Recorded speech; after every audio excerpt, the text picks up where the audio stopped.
ఓం సహనావతు సహనౌ భునక్తు సహ వీర్యం వావహై తేజస్వినావధీతమస్తు మా విద్విషావహై.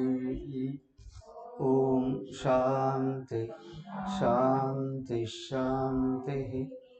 ఓం గురుర్బ్రహ్మా గురుర్విష్ణు గురుర్దేవో మహేశ్వరః గురురేవ పరం బ్రహ్మ తస్మై శ్రీ.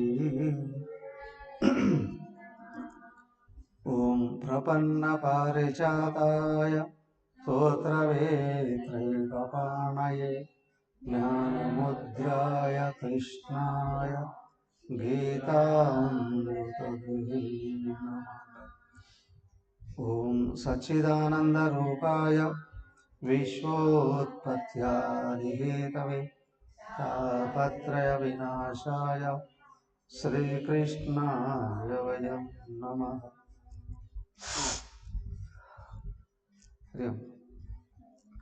భాగవతం మూలం ఉంటుంది చూడ అక్కడ బుక్. భాగవతం మూలం.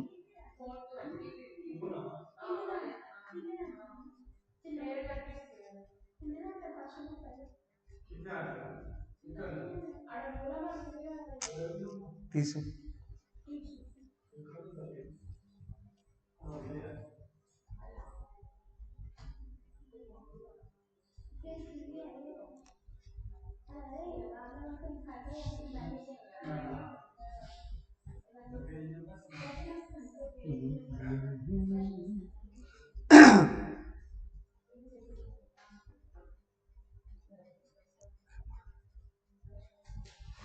హరి ఓం.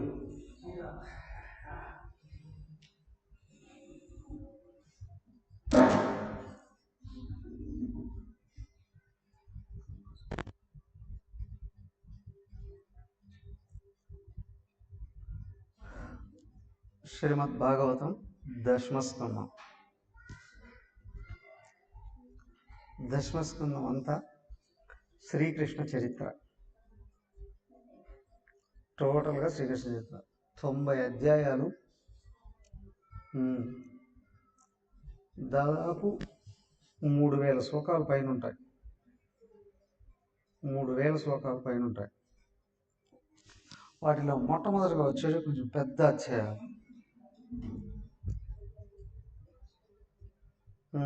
అయితే శ్రీకృష్ణ చరిత్ర 3 భాగాలుగా ఉంటుంది. జనరల్గా భాగవతంలో పూర్వార్థం ఉత్తరార్థం అని 2 భాగాలుగా ఇచ్చారు. యాక్చువల్గా 3 భాగాలుగా విభజించబడి ఉంటుంది. ఒకటేమో లీలలు, భగవంతుడు పుట్టడము, పుట్టుకకు ముందు ఉన్న ఇది, ఆ పుట్టుక తర్వాత చిన్నపిల్లాడుగా ఉన్నప్పుడు బృందావనంలో ఉన్నంత వరకు అవన్నీ లీలలు. రేపల్లె, బృందావనము, అవన్నీ తిరిగారు, లీలలన్నీ ఉంటాయి. ఆ తర్వాత ఏమిటంటే ఆయన వివాహం కూడా ఈ లీలల్లోనే చాలామంది రాక్షసులు చంపాడు. తర్వాత వివాహం ఉంటుంది.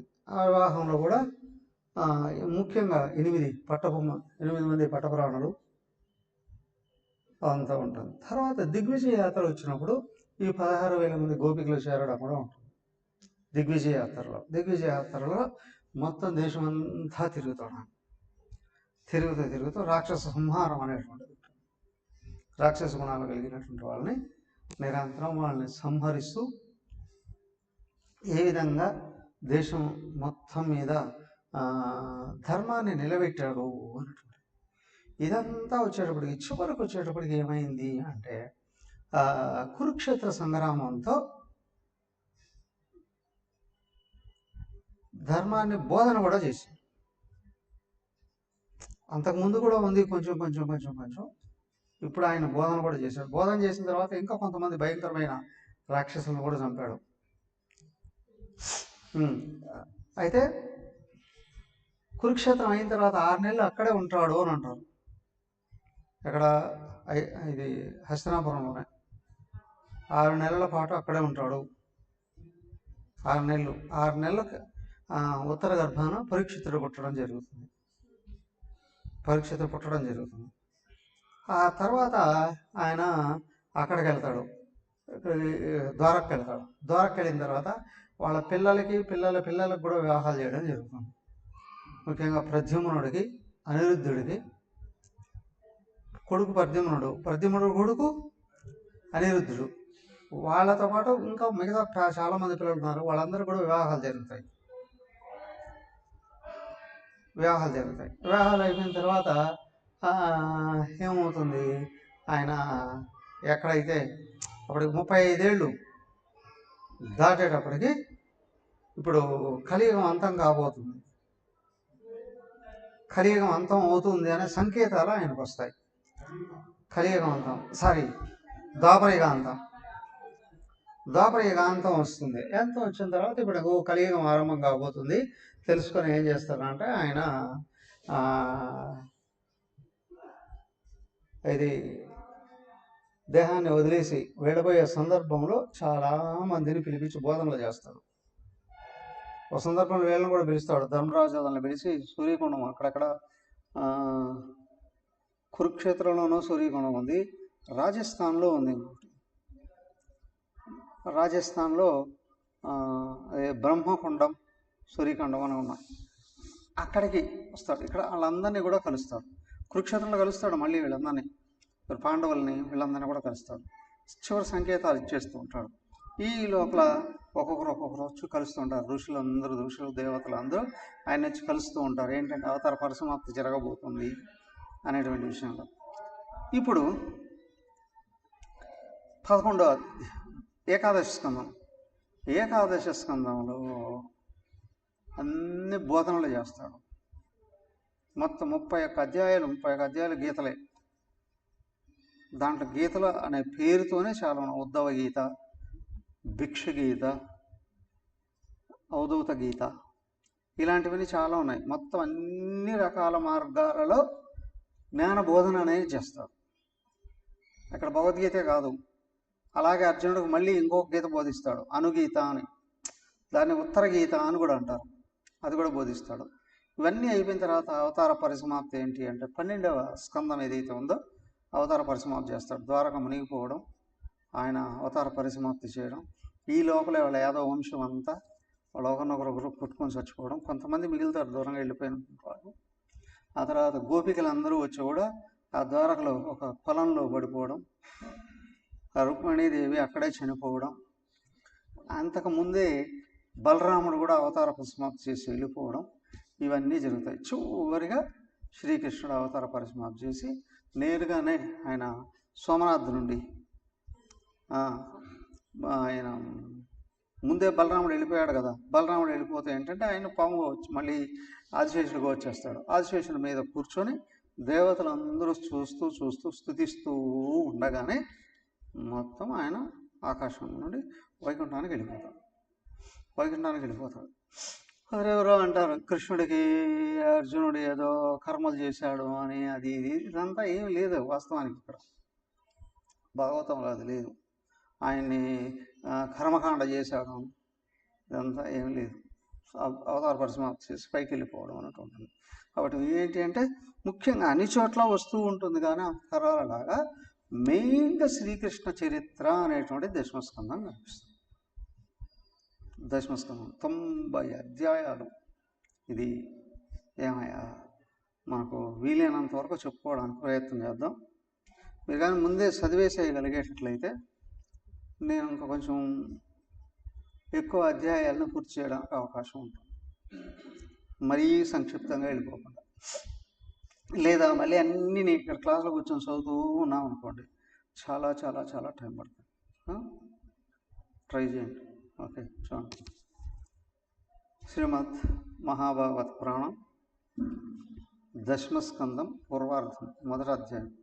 మహావిష్ణువు భూదేవిని ఓదార్చుట, దేవకీ వసుదేవుల వివాహము, కంసుడు దేవకీ దేవి యొక్క 6 పుత్రులను వధించుట. 6 చంపేశాడు. 7వ వాడు ఏమయ్యాడు? అది తర్వాత 8వ వాడు కృష్ణుడు. 8వ వాడు. 7వ వాడు ఏమయ్యాడు? అది కూడా వస్తుంది, చూడండి. రాజోవాచ, కలిపి చూద్దామా? కదితో వంశ విస్తారో భవతా సోమ సూర్యయో రాజ్ఞాంశో భయవంశ్యానాం చరితం పరమాద్భుతం యదోశ్చ ధర్మశీలస్య నితరాముని సత్తమ తత్రాంశేనావతీర్ణస్య విష్ణోర్వీర్యాణి శంససః అవతీర్య యదోర్వంశే భగవాన్ భూతభావనః కృతవాన్యాని విశ్వాత్మా తాని నోవద విస్తరాత్ నివృత్తదర్శైరుపగీయమానాత్ బహ్వౌషధాశ్రోత్రమనోభిరామాత్ కవుత్తమశ్లోక గుణానువాదాత్ పుమాన్ విరచ్యేత వినా పశుఘ్నాత్ పితామహ మే సమరే మరంజయైః దేవవ్రతాధ్యాధిరథైతి మింగళైః దురిత్యయం కౌరవ సైన్యసాగరం కృత్వా తరన్వత్సపదం స్మయత్ప్లవాం.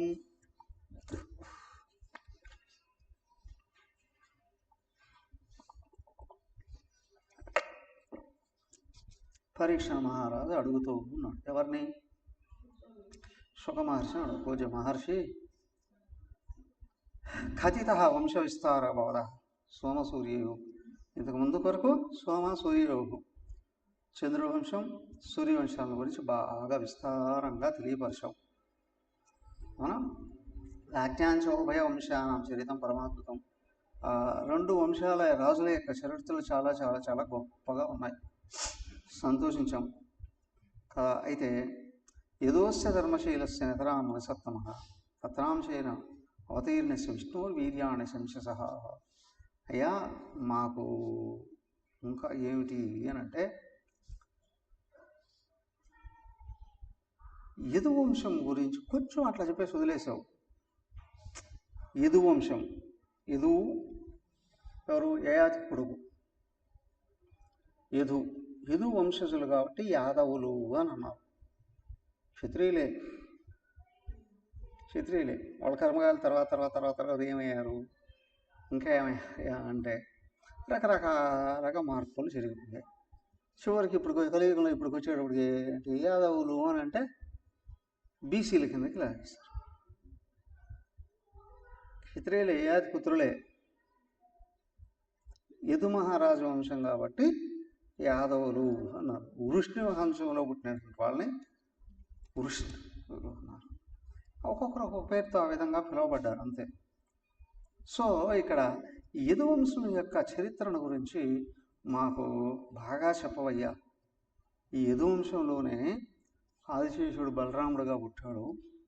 సాక్షాత్ మహావిష్ణువు శ్రీకృష్ణుడుగా పుట్టాడు కదా.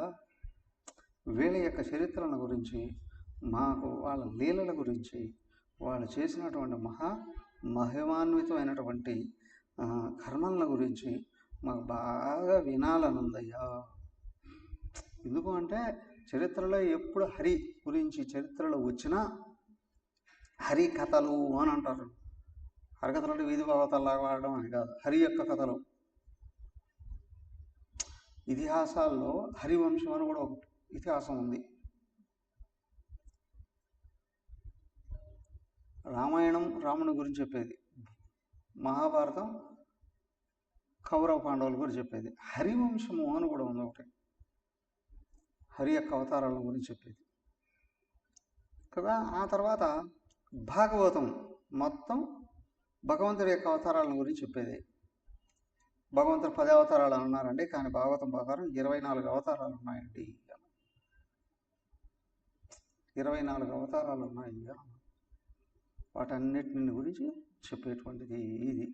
సో కాబట్టి ఏమిటి అని అంటే, ఈ మహావిష్ణువు భూమి మీద అవతారాలు ఇచ్చాడు కదా. ఆ అవతారాలలో ముఖ్యంగా బలరామకృష్ణుల గురించి మాకు చెప్ప. ఏంటి రాముడి గురించి వద్దా అంటే, పోయిన అధ్యాయం చెప్పిందంత రాముడి గురించే కదా. ఇక్ష్వాకు వంశం గురించే 9వ అధ్యాయం 9వ స్కందం మొత్తం ఇక్ష్వాకు వంశరాజుల గురించే చెప్పారు. సూర్యవంశమే అది, చంద్రవంశం కూడా అక్కడ. కానీ ఇక్కడికి వచ్చేటప్పటికి ముఖ్యంగా బలరామకృష్ణుల అవతారాల గురించి మాకు కూలంకషంగా తెలియపరచవయ్యా, మాకు బాగా వినాలనుంది. అందులో ముఖ్యంగా ఈ యుద్ధంలో కురు పాండవులకు యుద్ధం జరిగింది కదా, అందులో మహామహనీయుడైనటువంటి వాడు భీష్ముడు. ఆయన చనిపోయారు. ఆయన ఏమో కౌరవపక్షం వహించున్నారు. కౌరవపక్షం వహించి ఉన్నప్పటికీ కూడా కౌరవులతో పాటు వీళ్ళందరూ చచ్చిపోయారు. కౌరవులతో పాటు ఆయన భీష్ముడు కూడా చనిపోయాడు. అవునా? పాండవులేమో కృష్ణ భగవానుడి యొక్క పాదపద్మాలను పట్టుకొని బయటపడ్డారు. ఒకటే దానికి ఏంటంటే, ప్రపంచం మహాసాగరం, ఎవడి జీవితం ఎటుపోతూ ఉంటుందో తెలియదు. సముద్రంలో ఒక చేప జీవితం ఎంతో, ప్రపంచంలో మానవుల జీవితం కూడా ఒక మానవుల జీవితం అంతే. కానీ ఎవరు శ్రీహరి యొక్క పాదాలు పట్టుకున్నాడో సముద్రుల్లాగా మారుతాడు. వాడి జీవితాన్ని ఎంత సింపుల్గా జీవితం జీవిస్తూ ఉన్నప్పటికీ కూడా మొత్తం ప్రపంచాన్నే కాదు, బ్రహ్మాండాన్ని అంతటినీ గురించి తెలుసుకునేవాడు అవుతాడు. బ్రహ్మాండాన్ని అంతటిని గురించి. అమ్మగారు ఎక్కడ ఉండేవారయ్యా? ఓ ఎల్లాయి పిల్ల, చిన్న ఆశ్రమం, మట్టి గోడలతో పెట్టినటువంటిది, బోధగడ్డితో నివసించే జీవితం. కానీ అమ్మగారంటే ప్రపంచం అంతా తెలుసు. సరే, కానీ అమ్మగారికి బ్రహ్మాండం అంతా తెలుసా తెలీదా? బ్రహ్మాండం మొత్తం తెలుసు. పాండవులు అజ్ఞాతవాసంలో ఉన్నారు, ప్రపంచానికి ఎవరికీ తెలియదు వాళ్ళు ఎక్కడున్నది, కానీ వాళ్ళకి ప్రపంచం గురించి మొత్తం తెలుసు. అలాగే ఎవడు భగవంతుడి పాదాలను ఆశ్రయించాడో గురు అనుగ్రహం వలన వాడు ఉన్న చోటే ఉండి బ్రహ్మాండాన్నంతటిని గురించి తెలుసుకుంటాడు. బ్రహ్మాండంలో ఉన్న జీవరాశులన్నింటిలో కూడా ఎవడు ఎటుపోతున్నాడు, ఎవడి జీవితం ఏమవుతుంది అనేది కూడా తెలుస్తుంది. ఎవడి బతుకు ఎటుపోతుందండి ఎవడికి తెలియదు. కానీ శ్రీహరి పాద పద్మాలను పట్టుకున్నాడే, గురువు అనుగ్రహానికి పాత్రుడై ఉన్నాడే, వాడు ఉన్న చోటనే ఉండి తన శరీరం మనోబుద్ధుల్ని నిగ్రహించుకున్నాడా, వాడు ఉన్న చోటనే ఉండి బ్రహ్మాండాన్ని అంతటిని చూస్తాడు. చూస్తాడా చూడలేడా? భగవంతుడి వైపు వెళుతూ ఉంటే జీవితం తెలుస్తుంది. ఏ మార్గంలో వెళ్ళేవాళ్ళ జీవితం ఏమవుతుంది తెలియదు. సమాజంలో తెలిసిందే లేదా? ముఖ్యంగా మన చుట్టూ ఉన్న వాళ్ళు ఎటుపోతున్నారు, వీళ్ళు ఎందుకు ఇటుపోతున్నారు, వీళ్ళ జీవితం ఎందుకు ఈ విధంగా అవుతుంది అని తెలుస్తుంటుందా లేదా? సో కదా, ఇంకా పూర్తిగా దైవాన్ని పట్టుకోగలిగితే మొత్తం తెలుస్తుంది. ఇటు అడిగేస్తే ఏమైపోతుంది జీవితం. అలాగా పాండవులు మాత్రం భగవంతుడైన శ్రీహరి పాదపద్మాలను పట్టుకున్నారు. వాళ్ళు ప్రపంచం అనే సముద్రంలో ఉన్నప్పటికీ కూడా శ్రీకృష్ణుడు అనే నౌకను ఎక్కేశారు. సముద్రంలో మునిగిపోలేదు వాళ్ళు. అవునా? వాళ్ళు ఎలాగా నడుచుకోవాలని అలాగే నడుచుకున్నాం. చివరికి వచ్చాడు, ప్రపంచాన్ని పరిపాలించారు, ప్రపంచాన్ని పక్కకు దోసేశారు. అవునా? హాయిగా స్వర్గానికి వెళ్ళారు. స్వర్గానికి వెళ్ళి జీవన్ముక్తులు అయ్యారు. అందరూ కూడా జీవన్ముక్తులు అయ్యారు కదా. ఏమయ్యారు? ఎట్లా జరిగింది? ఆ చరిత్ర అంతా మాకు వినాలని ఉంది. ఎవరు అడుగుతున్నారు? పరీక్షితుడు అడుగుతున్నాడు. పరీక్షితుడు కూడా సామాన్యుడా? భూమిని అంతటిని పరిపాలించాడు ఆయన, ఏకచక్రాధిపత్యం. అంతేకాదు, ఆయన జీవించినంతకాలం 35 ఏళ్ళు అధర్మానికి తావు ఇవ్వలేదు. దానికే కలిని నెట్టేశాడండి 35 ఏళ్ళు వెనక్కి. ఎవడ ధర్మాత్ముడు? ఇప్పుడు మనమే చూస్తున్నాం, ఒక భారతదేశం చూస్తే 29 రాష్ట్రాలు ఉన్నాయి. ఏ రాష్ట్రంలో ముఖ్యమంత్రి దేన్ని అనుసరించి పరిపాలన సాగిస్తున్నారు? ఎంతమంది ముఖ్యమంత్రులు ధర్మాన్ని అనుసరిస్తున్నారు? అవునా? ప్రజలకు ఇష్టం లేకపోయినప్పటికి కూడా ఎంతమంది ముఖ్యమంత్రులు ప్రజల్ని బాగుపరచడానికే ప్రయత్నం చేస్తున్నారు? ముఖ్యమంత్రులు వాళ్ళు బాగుపడడానికి ఎంతమంది పనిచేస్తున్నారు? అవునా? వాళ్ళకు అధికారాలు కావడం కొరకు జనాలందరినీ ఎంతమంది తప్పుడుదారి పట్టిస్తున్నారు. అలాగే జనాలు ఏమనుకున్నప్పటికీ కూడా పర్వాలేదు, తర్వాత నేను గెలిచినా గెలకపోయినా పర్వాలేదు, కానీ నేనున్నంత వరకు మాత్రం ప్రజల్ని ధర్మార్గంలోనే నడిపించాలి అని ఎంతమంది అనుకుంటున్నారు?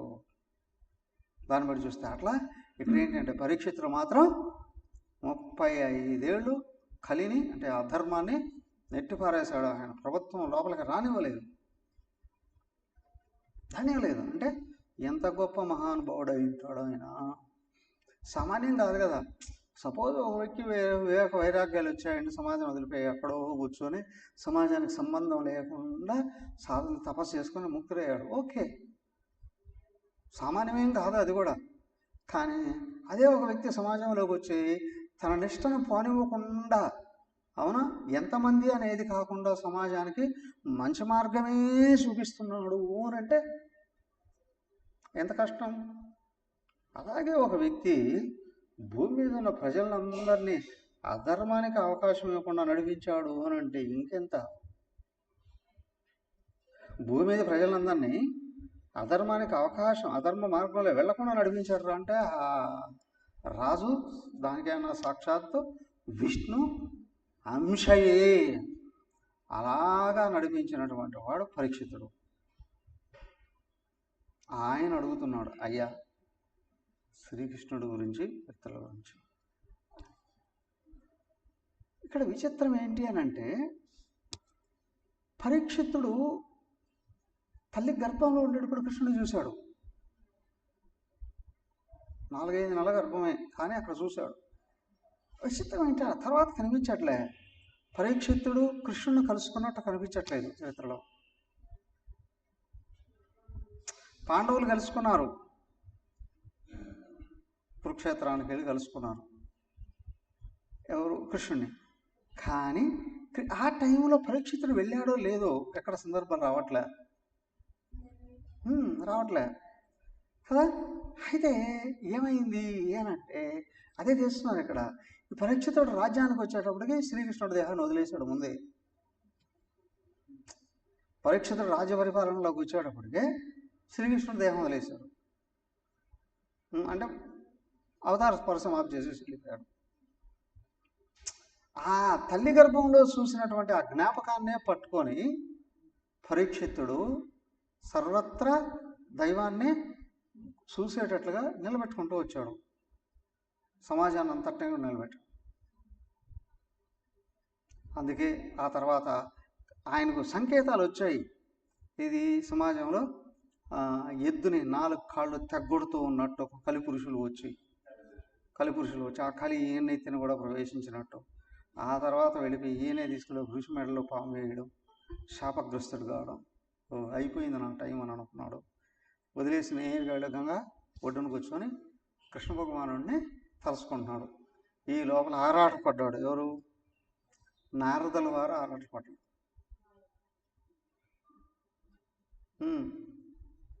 ఎవరయ్యా నారదుడు? సాక్షాత్ నారాయణమూర్తికి CEO, personal secretary, chief secretary నారదుల వారు. ఆయన ఆరాటపడ్డాడు. ఆయన ప్రేరణ ఉంటుందిగా, భగవంతుడు నారాయణుడి యొక్క ప్రేరణ ఉంటుంది అక్కడ. ఆయన పరిగెత్తుకుంటూ వచ్చి సుఖమహర్షిని గురించి వెతికి పట్టుకొని వచ్చి పరీక్షితుడికి భాగవతాన్ని బోధింపజేశాడు. నారదుడికి తెలియదా? తెలుసు, వ్యాసుల వారికి చెప్పింది నారదుడే. అసలు వ్యాసుల వారికే భాగవతం చెప్పింది సూచనాప్రాయంగా నారదుడే. ఆయన ప్రేరణతో నారదుడు రాస్తాడు అక్కడ. ఈయన వ్యాస మహర్షి రాస్తాడు. వ్యాస మహర్షి తన శుకుడికి బోధిస్తాడు. ఆ శుకుడిని పట్టుకొని వచ్చి ఈయనకు బోధింపజేస్తాడు. ఈయన అడుగుతాడు, నారద ఇంత ఆరాటపడుతున్నావు ఎందుకే, నీకు తెలియదా భాగవతం? మా నాన్నకు చెప్పింది నువ్వే కదా, నువ్వెందుకు చెప్పకూడదు అని అంటే ఆయన చెప్తాడు అక్కడ. దానికే అతి అద్భుతమైన విషయం ఏంటంటే, చెప్పగలనయ్యా, నాకు కష్టం కాదు, కానీ పరీక్షితుడు నీ శిష్యుడు అంటాడు. పరీక్షితుడు నీ శిష్యుడు అంటాడు. అదెట్లా? అదంతేనయ్యా, దైవ నిర్ణయం అంటాడు. ఎవరికి శిష్యుడు అది ముందే నిర్ణయించబడి ఉంటుంది. కాబట్టి నేను ఆరాటపడుతున్నాను. అలాంటి మహానుభావుడు పతనం కాకూడదు, ముక్తుడు కావాలి అంటే గురువు బోధన చేయాలి. గురువు నువ్వే వచ్చి బోధన చేయాలి, తప్పదు అని అంటాడు. నారదుడి మాట వాళ్ళ నాన్నే కాదనలా, అయినట్టు కాదంటాడు.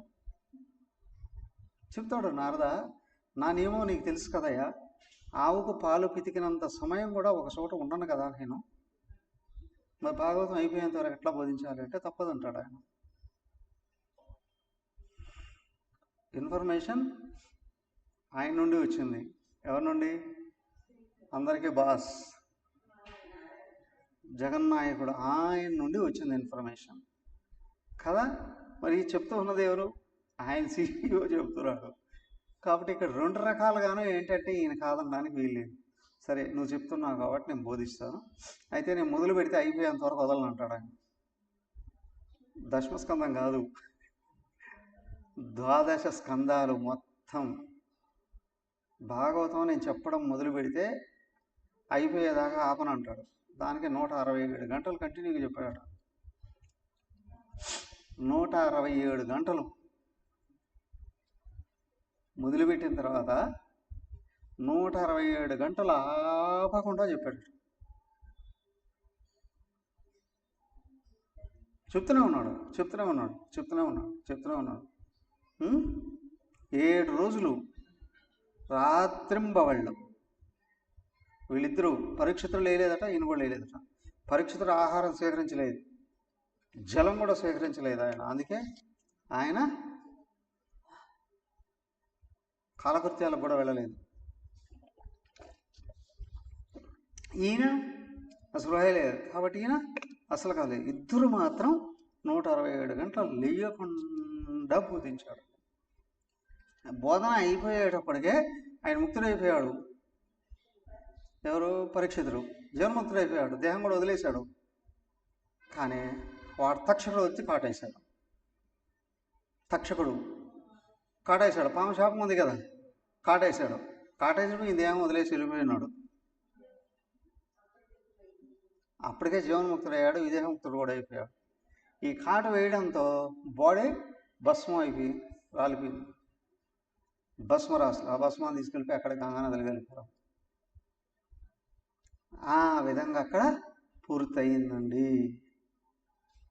సో కాబట్టి ఏంటి అని అంటే, ఈ పరీక్షితుడు గర్భంలో చూశాడు, చివరగా చేరిపోయాడు. 35 ఏళ్ళు బాలుడుగా ఉన్నాడు. బాలుడో యువకుడో. ఆయన పుట్టిన 35 ఏళ్ళకే రాజ్య పట్టాభిషేకం జరిగింది. తర్వాత 35 సంవత్సరాలు పరిపాలన చేశాడు. 70 సంవత్సరాలు ఆయన జీవితం అతి అద్భుతంగా కొనసాగిందండి చరిత్ర అంతా. ఈ పరీక్షితుడు ఇప్పుడు ఇక్కడ శుక మహర్షిని అడుగుతాడు, నాకు విష్ణువు యొక్క అవతరణ ఇది బలరామకృష్ణులుగా ఏదైతే నిర్మించారో అదంతా నాకు చెప్పవయ్యా, పూర్తిగా కూలంకషంగా చెప్పవయ్యా. ఓకే ఆయన చెప్పడం మొదలు పెడుతున్నాడు. ఏం చెప్పాడు ఏంటి రేపు చూద్దాం. రేపు కొంచెం ప్రచారం చేసుకొని ఇన్ టైంలోనే మొదలయ్యేటట్టు చూసుకో, మిగతా వాళ్ళకు కూడా చెప్పుకొని అంటే కరెక్ట్గా 7కు మొదలై 8 పూర్తి చేసేటట్టు చూద్దాం. మరి ఓం సర్వే భవంతు సుఖినః, సర్వే సంతు నిరామయాః, సర్వే భద్రాణి పశ్యంతు, మా కశ్చిద్ దుఃఖభాగ్ భవేత్. ఓం శాంతి శాంతి శాంతి. హరి ఓం శ్రీ గురుభ్యో నమః. హరి ఓం.